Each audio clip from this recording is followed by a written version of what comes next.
in Kenya Yeah. for 10 years. Yeah. And you obviously now moved over to England when you were...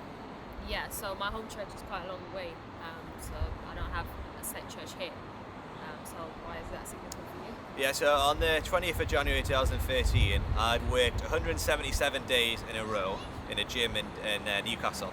And my whole life was just like all about work, and kind of got lost in that world of just chasing about money and the wrong things I would say I was chasing. And on that Sunday, I remember going to church for the first time in a long time, and it was that church building. And I remember the vicar who's actually going to marry us, Tim, he was leading the service, and he said, tonight we're just going to be still and do nothing. Yeah. Can you imagine how I felt? Yeah. Yeah, I'm going to do nothing. And I remember thinking, I'm just going to walk out, and I was sat in the middle Yeah. where you're going to walk down the aisle. Yeah. And I remember, and I wanted to leave straight away, and I didn't.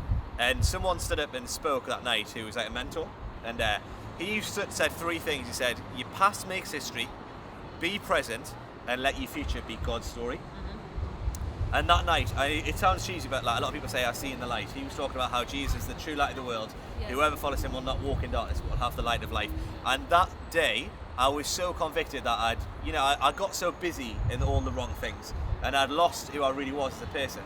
And that day, that past making history, it told me about what Jesus did on the cross, and how that means I have a fresh start in life, and how I can be present, and how the future can be God's story.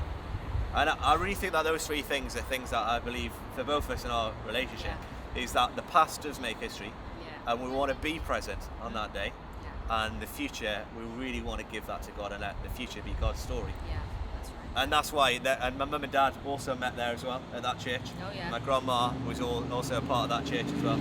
So it's a really significant place for a number of reasons.